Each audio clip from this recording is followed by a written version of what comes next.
We're going to get started now. Looks like everyone can see me and hear me, at least my screen, and hear my voice.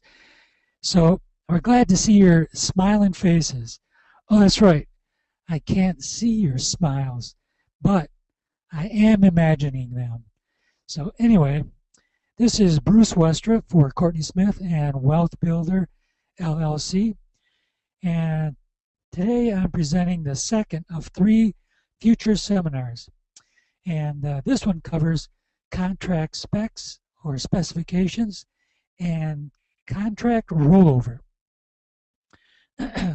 Just want to do a little housekeeping first and make sure that you're all registering early so that you all get a seat at the live event. So we don't have to wait for our most excellent IT guy, Ross, to post them on YouTube or the FTI site. All right then. As usual, we start with the disclaimer. Be sure to note everything that it says, because as you know, the government knows best. And since this is our second in the series of futures, this is Back to the Futures. I just love this picture. It's actually my dream home.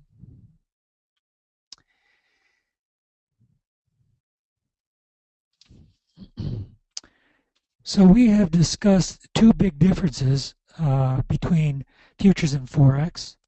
We mentioned those last week, I believe. But just to repeat, one big difference is that futures contracts are traded on an exchange, while Forex is traded on a global web of over-the-counter dealers, primarily big banks like UBC. But futures, the other difference is that futures contracts expire. Forex pairs never expire, but futures contracts all expire. And what we see on the screen here is the name of an actual futures contract.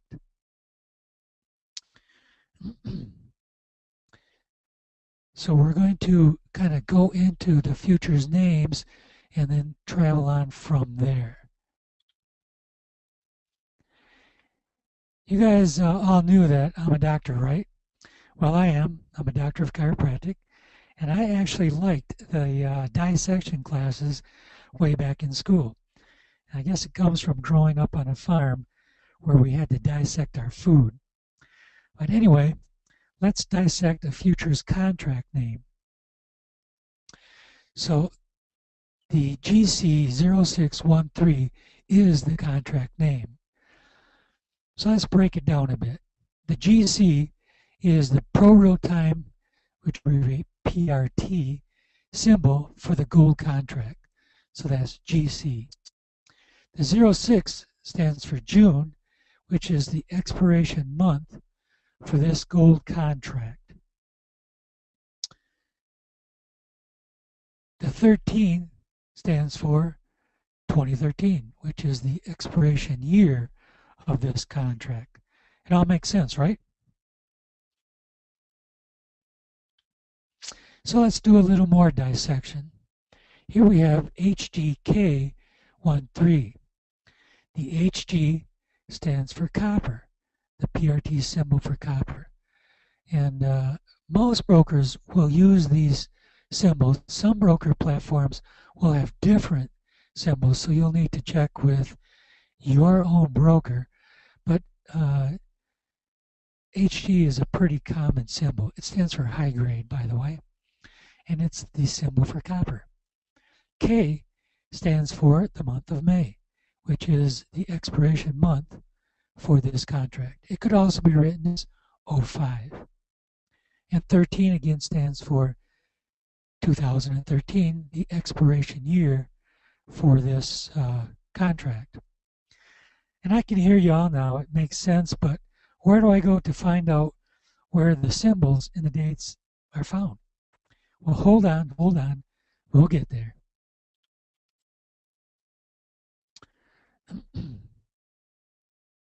So PRT has 2 names for contracts. The GC0613 is the current trading contract for gold, also known as the gold-only contract. And you'll also see on the PRT platform GCXXXX. It's not an X-rated movie, no.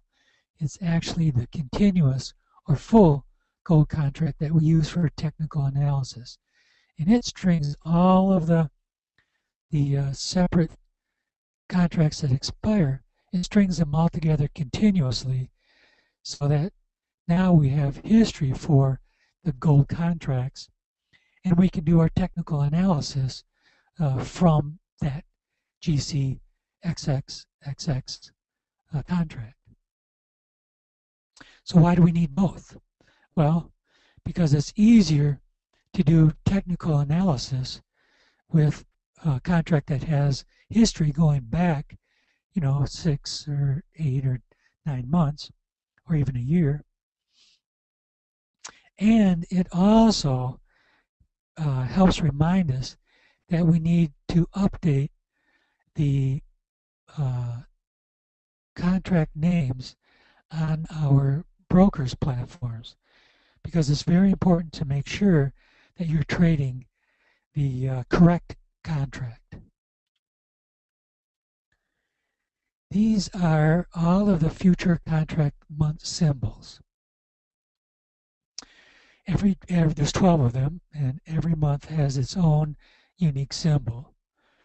I hope that you can see them all on your screens at home, but they're a little bit small, so I'll just read them to you. So January corresponds to F. February is G. March is H. April is J. May is K. June is M. July is N. August is Q.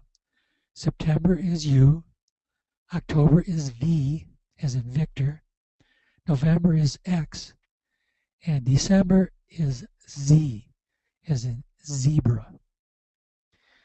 So you'll start to memorize them when you start looking at futures contracts to trade, and when you start trading futures contracts.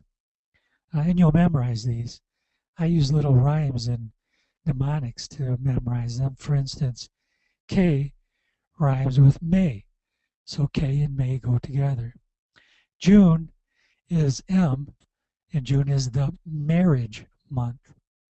July is N, and N follows M in the alphabet. The last one I'll do is December, and December is Z. So we put the year to bed to catch some Z's. And that's how I kind of remember them. You'll make up your own mnemonics, and I'm sure of that. Or, for a slight fee, I can send you mine. I'm just kidding. Just kidding.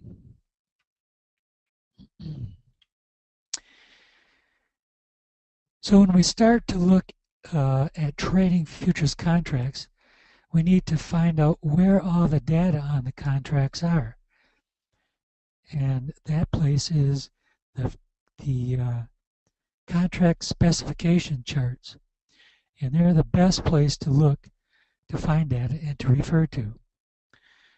So I want to go through a few examples of these future specification charts with you so that you're familiar with them and kind of have a grasp on how to read them.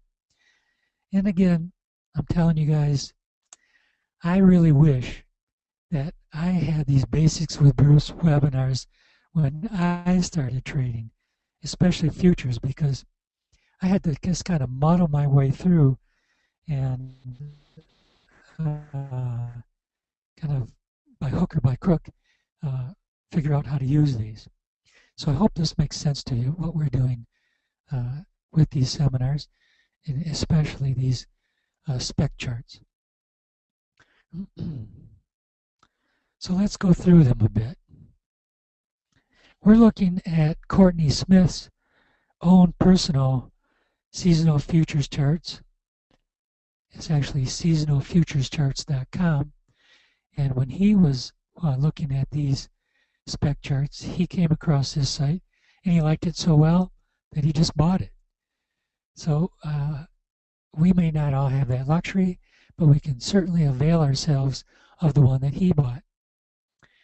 So if we go through the top line, we see the symbol, the futures contract, the exchange, the month, the contract size, the price quote, or how they're quoted, the tick amount, and the unit move.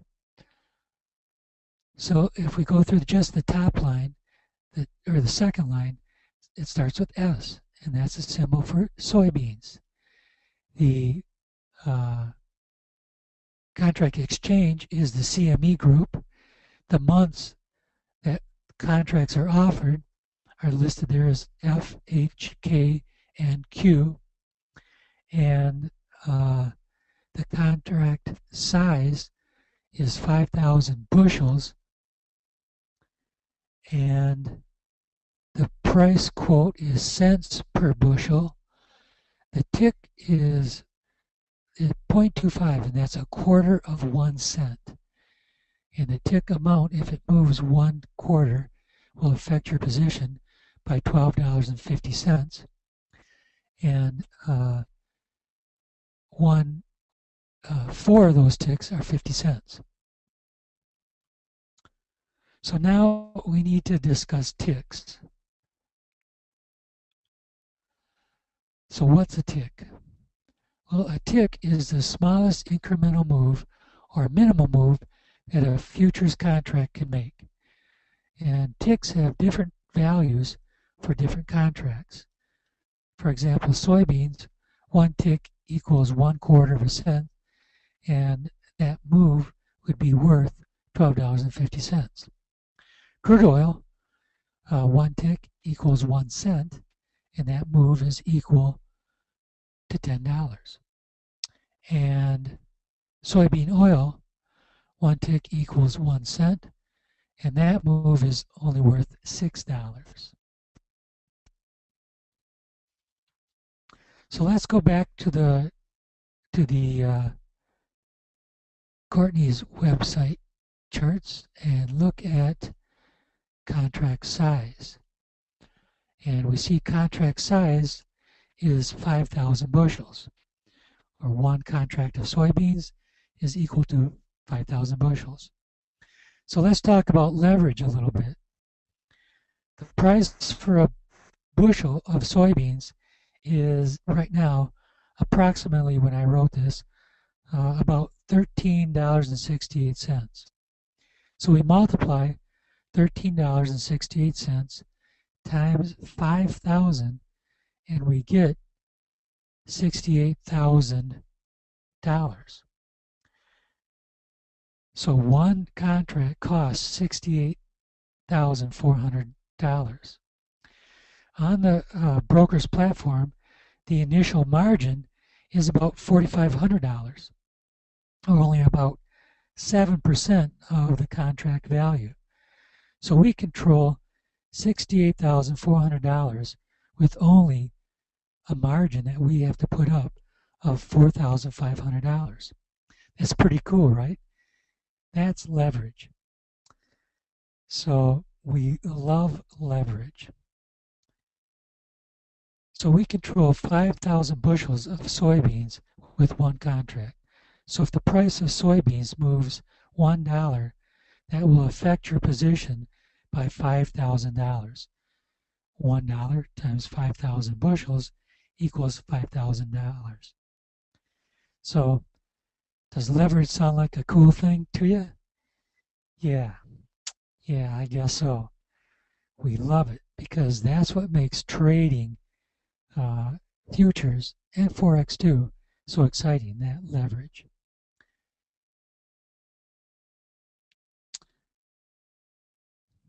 So let's move on a bit. Here's another spec chart. Let's look at corn. The symbol is C. It's the 3rd row down, and the regular trading hours for the exchange that corn is traded on is from 7:30 in the morning to 12 o'clock noon Pacific time.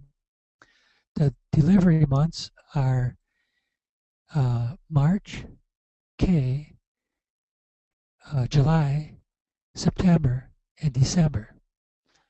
That was a pretty good little test for me, right? The contract size is 5,000 bushels. The price is quoted in cents per bushels. The point value is 1 cent, which equals $50. And the minimum price change or tick size is 1/4 of a cent, which is worth $12.50.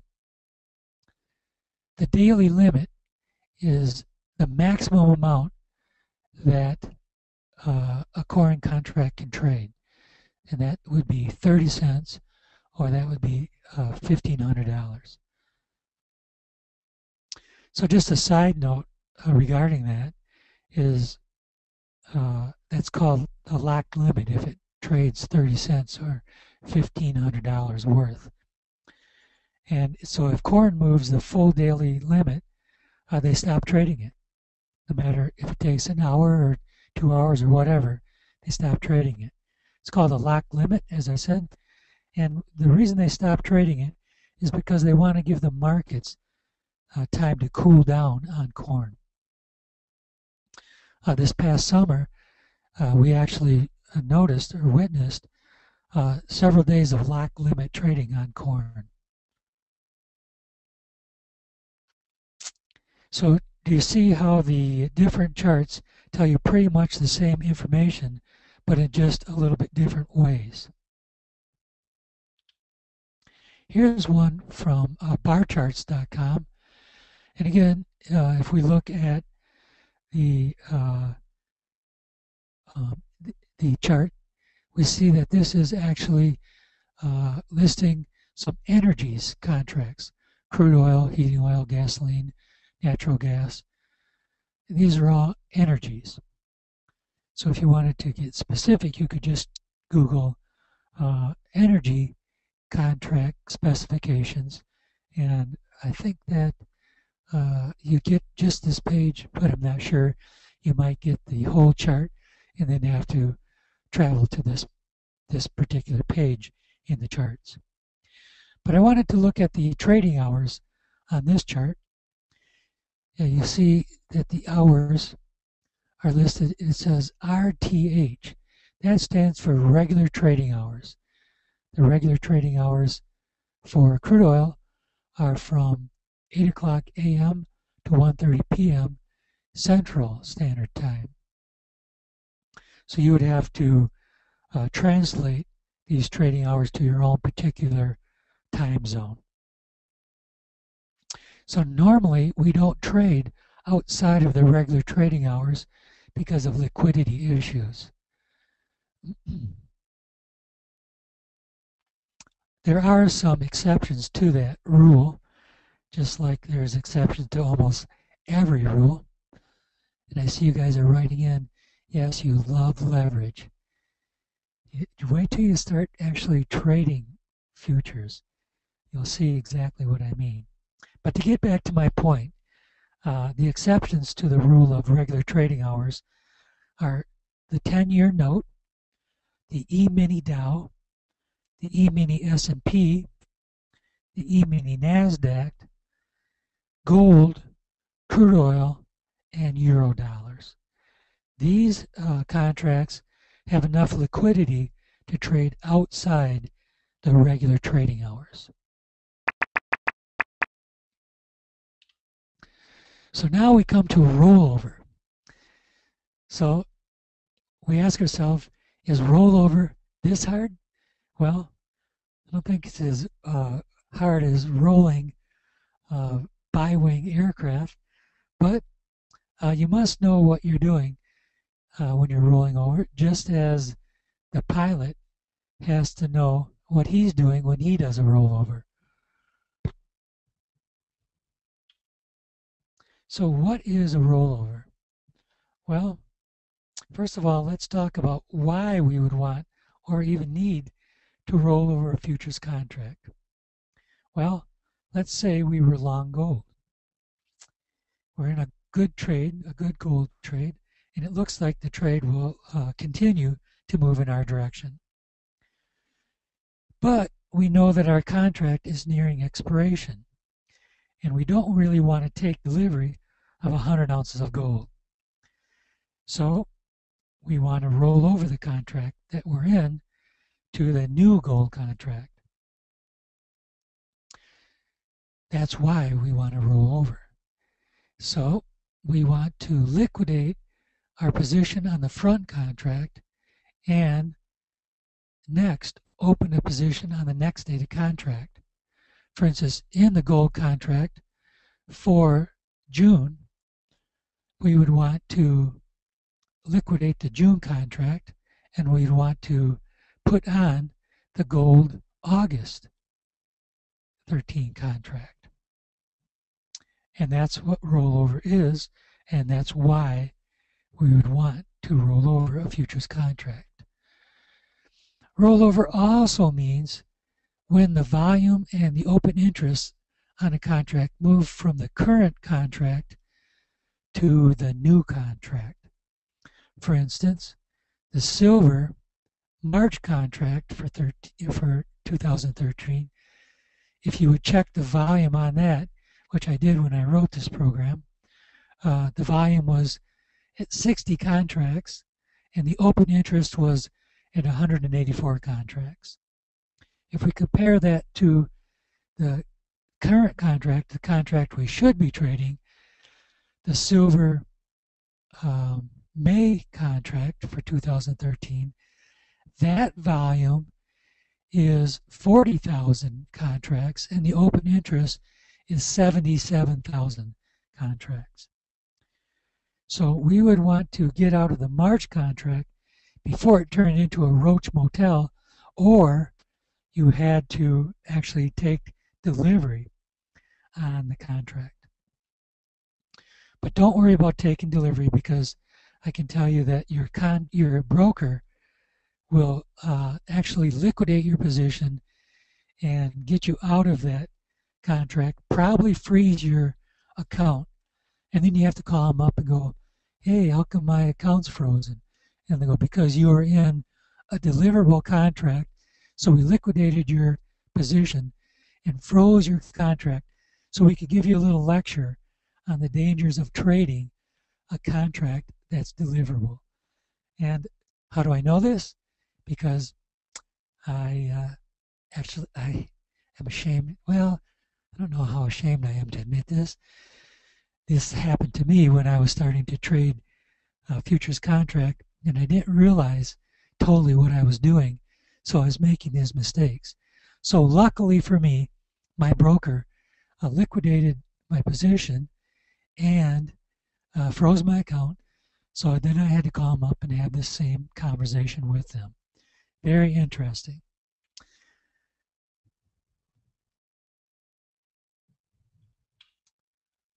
So when do we roll over? Well, we have a little bit of new terminology for you to learn, and that terminology is first notice day. It's abbreviated as FND. So we want to roll over contracts before, before first notice day.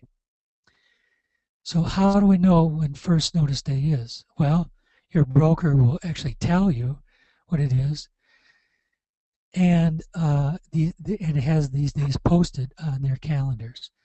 They'll also send out little notices when first notice day is getting close, and they'll let you know. So if we're looking at the volume and the open interest on contracts, we'll notice that they change usually 3 or 4 days before first notice day. And for instance, if we went back and looked at that silver contract, 3 or 4 days before first notice day, that's when all of the volume and the open interest changed on the silver contract. It's very interesting to look at.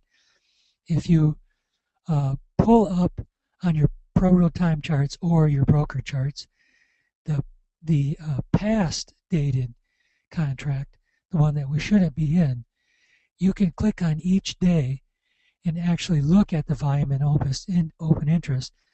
And towards the end of that contract, you'll come to a day where all the volume changes.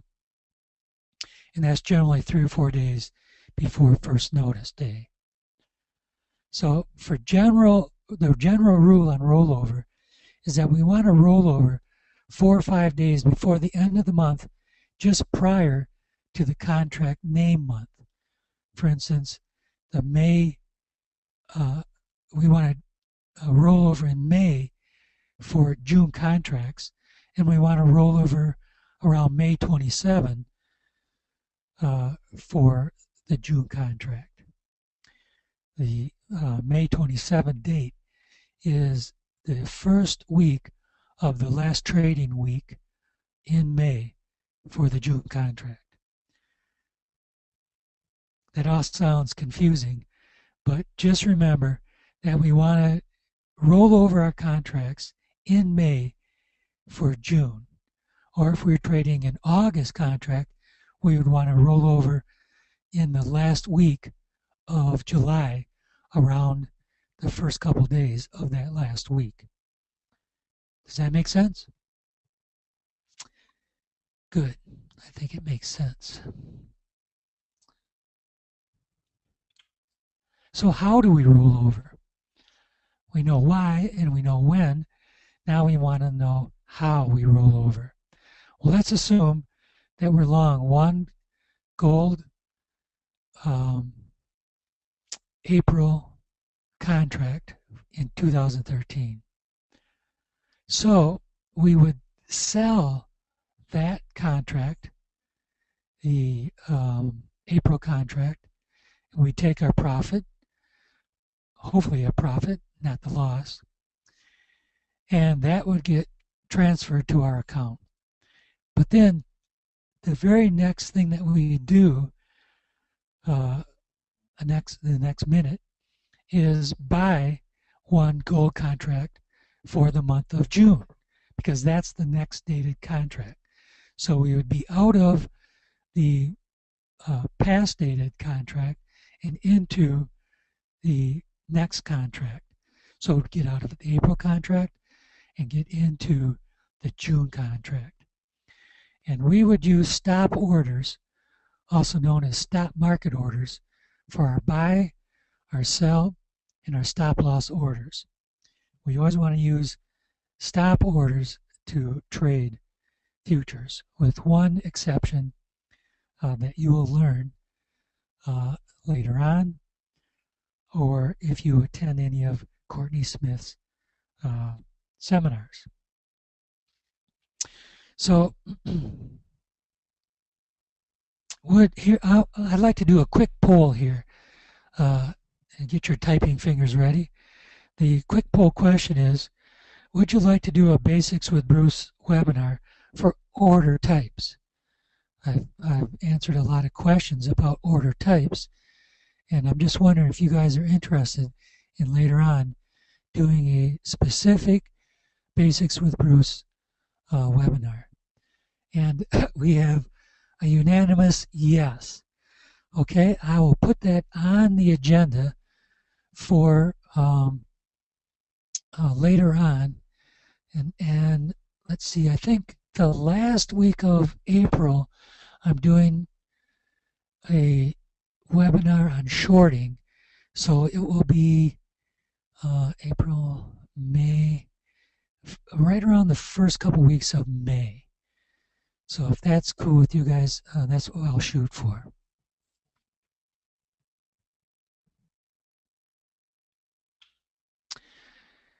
So when we roll over contracts, we exited out of one contract, we're in a new, but what kind of stop loss do we need? In other words, where do we put the stop loss? So the stop loss for the new contract is going to be determined using the same technique that you entered the trade with for the old contract. For example, if you were in a TA trade with the old contract, the old gold contract, you would use the TA or trend analysis, that's what TA stands for, trend analysis rules to set the stop loss in the new gold contract. And the stop loss in that case would be the most recent 3-bar swing low minus the buffer. Now be aware that the actual price of the stop may be slightly different for the new contract, but it's going to be real close. You know, maybe 1 tick or 2 ticks away.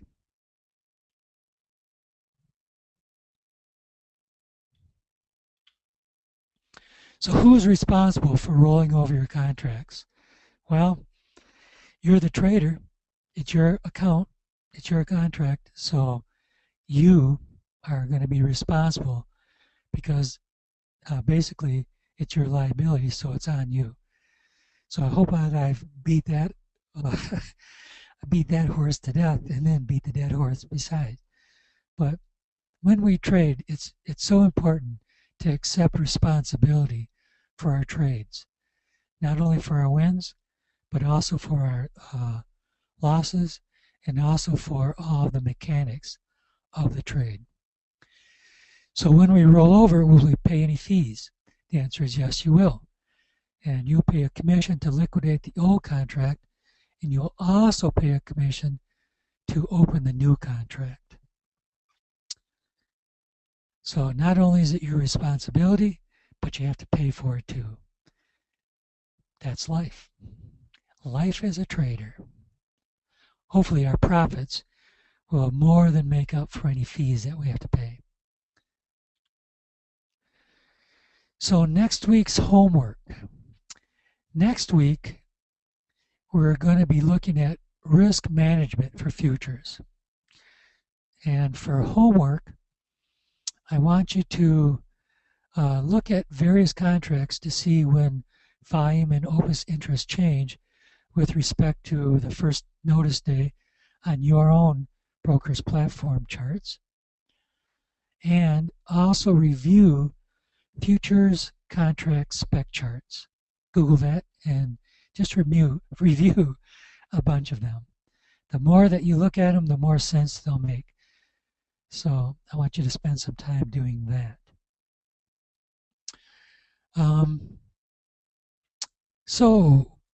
Let's see. Questions. As usual, you can send me questions, and you can always get information about Courtney Smith by visiting WealthBuilder LLC.com. So I want to go through a few questions with you, and I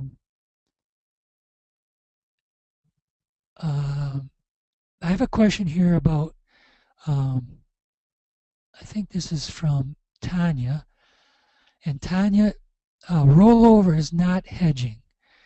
And the reason that it's not hedging is hedging means you would have both a long and a short position on at the same time. But this is not hedging because we close one contract and then open a new contract. So we don't have to worry about hedging with rollover for futures contracts. It's just a way to prolong the trade that we're in. We're not doing hedging with rollover.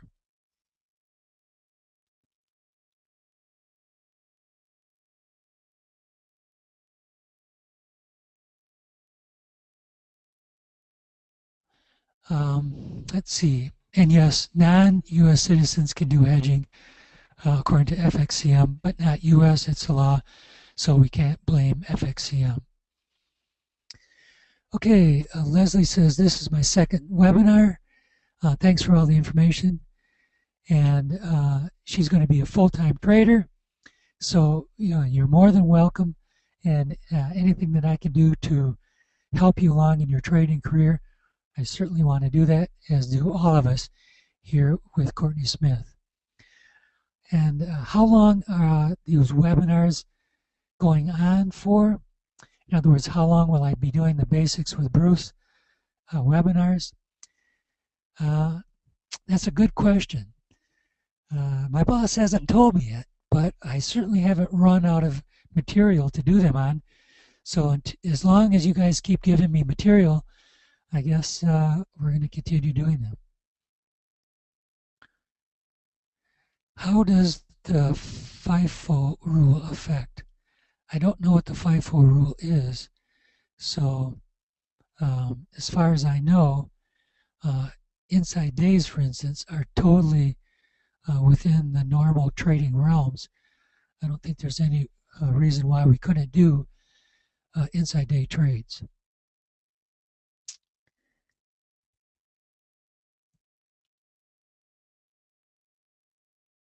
So, Rick, all of our webinars that I'm going to be doing, the reason that they all relate to futures and Forex,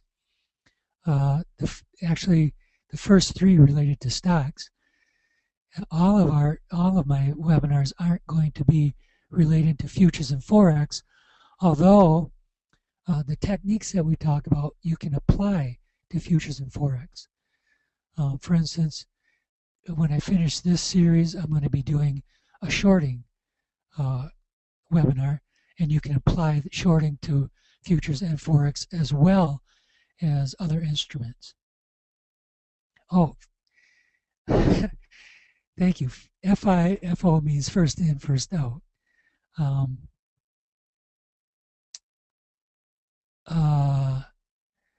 First in, first out. I don't think that applies to a technique like inside days. First contract must close before the second contract can close.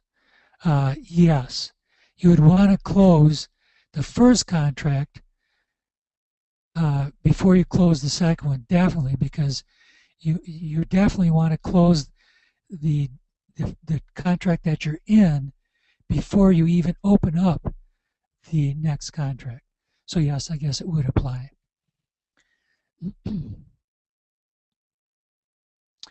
Don't inside day trades double your margin requirements?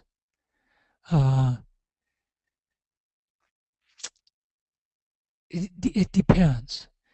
It depends if your margins are taken out by your broker as soon as you put the trade on. For my broker, it does. For Interactive Brokers, it doesn't.